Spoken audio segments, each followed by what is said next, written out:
We're joined now by West Virginia basketball coach Bob Huggins. Questions for Coach Huggins, please use the raised hand feature.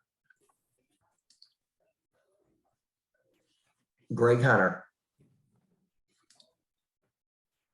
So Bob, the obvious ones start with playing without the three guys that you didn't have. What kind of a problem was that? Detriment was that?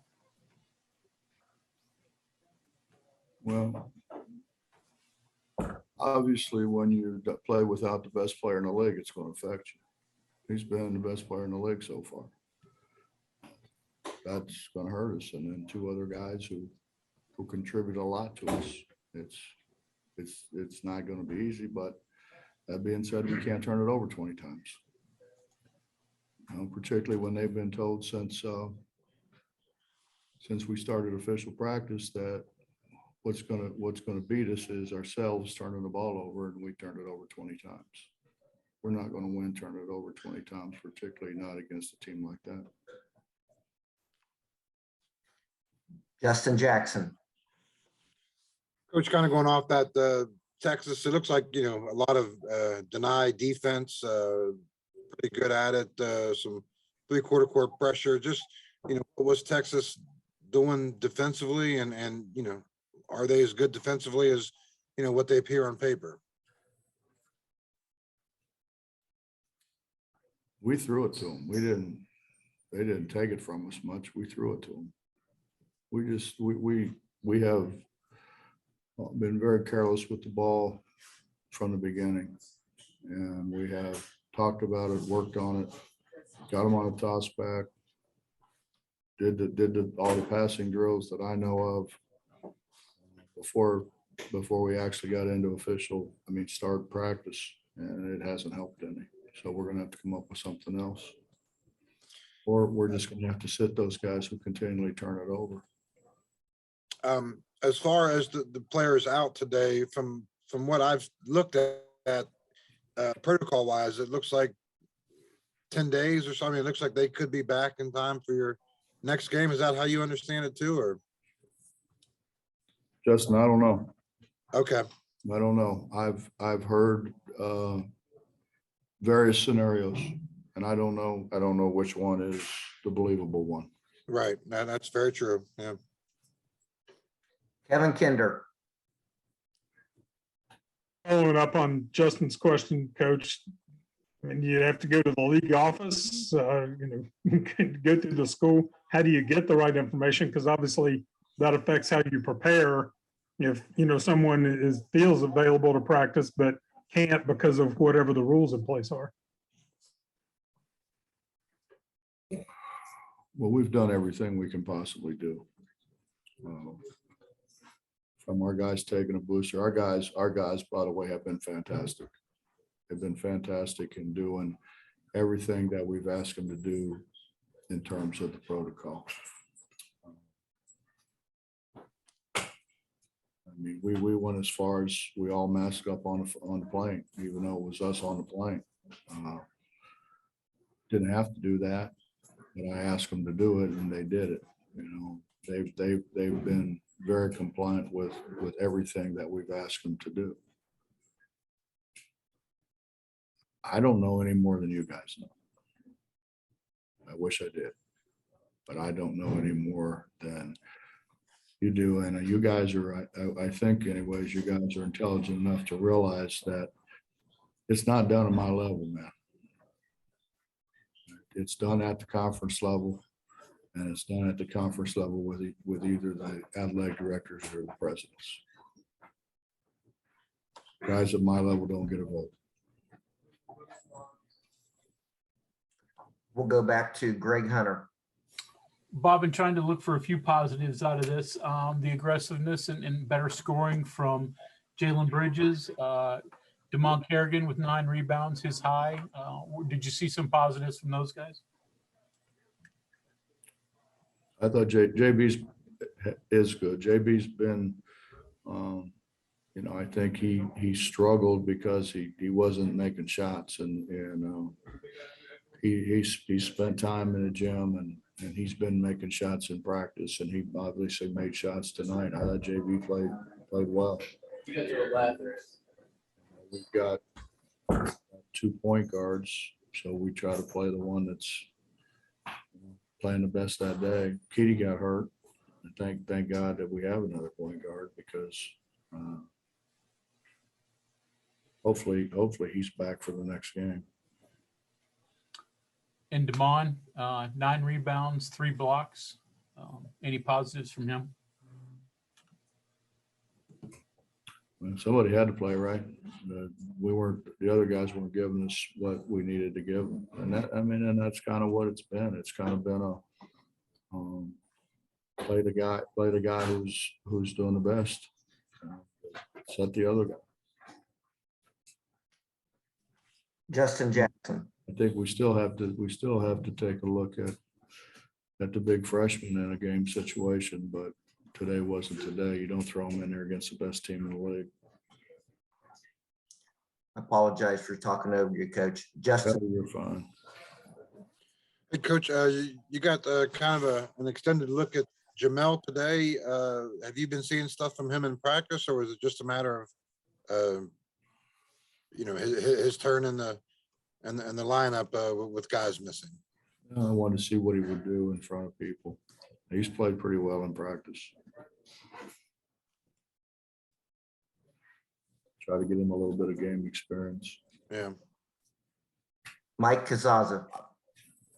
Hey, Bob, how are you? Good. No, I'm not, Mike, actually. Yeah. Dumb question. My apologies. I know it got away from you a little bit at the end of the first half, and you mentioned the turnovers, but the initial, 8 to 10 to 12 minutes, it seemed like, when you did possess it, you got quick and early offense. And I would think that early on you might struggle in that situation against their defense and without Taz, but just that early flash, what did you see? What did you like? And then what got away there? They did a better job guarding Sean and a better job guarding JB as the game went on. And we were in transition situations a whole lot more than we were in half court situations. We did not run offense. We did not, for whatever reason, I don't know. We didn't do it after a timeout when it was drawn up and showed to them.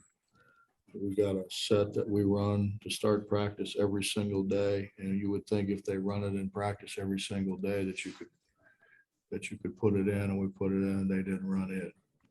So it wasn't. Sometimes, it's what we do.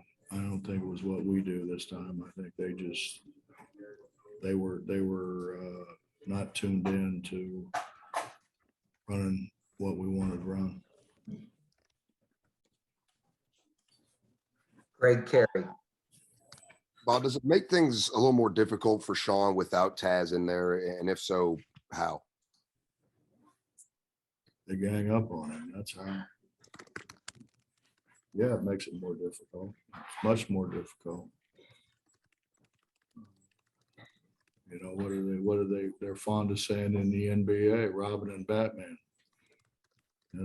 Batman's not any good without Robin. Robin stinks without Batman. They get so much more attention, particularly when you're playing on a team with a bunch of guys that struggle to make shots. Justin Jackson. Which I'm just kind of looking for your own, personal insight on this, but, obviously 2 years ago, COVID shut down the NCAA tournament.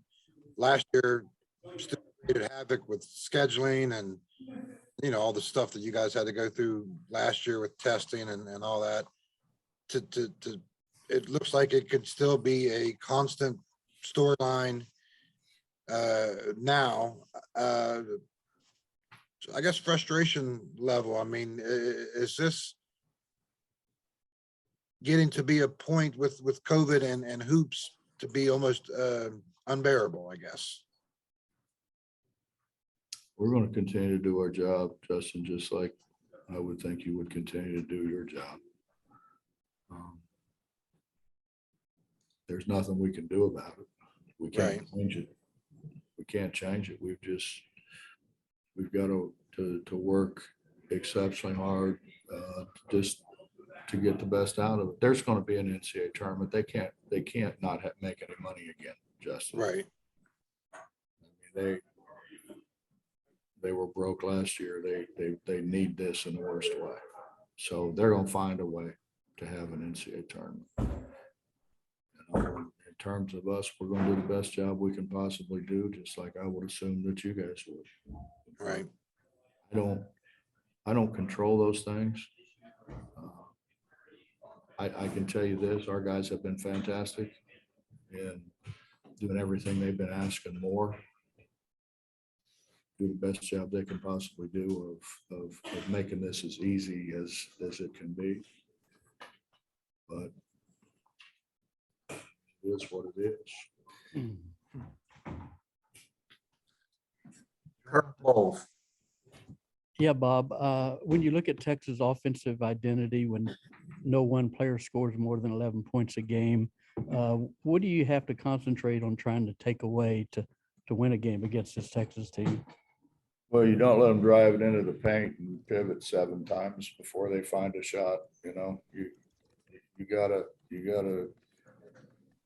double them in the lane or maybe get a 3-second call or something, you know, to get them out of the lane. They do a great job of going in the lane and stopping and pivoting and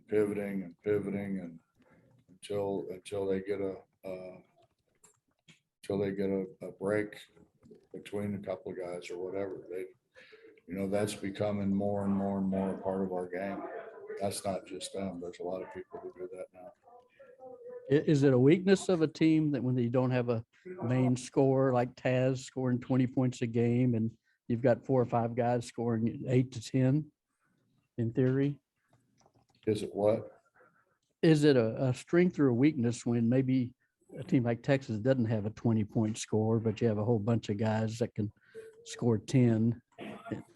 They got a whole bunch of guys that scored 20 in other places. Yeah. It wasn't like those guys can't score 20. They scored it on a consistent basis at other places. Right. But we are a much better team when we have Taz. It takes a lot of pressure off of Sean. Right. Thanks, Bob. Mm-hmm. Back to Mike Kazaza. Hey, Bob, coming off a long break and then you kind of have one drop into your lap now. How do you make use of this time, and can you, because you don't know who you're going to have for a couple of days at least? Well, we can maybe learn the sets so that after a timeout we can actually go run a set that at least I think will work. We run around out there like we don't know what's going on, which is hard to understand, why we wouldn't know what's going on, but we don't. And that hurts us as much as anything. It's like it's like watching two teams play without coaches or officials or anything else. It's like open gym.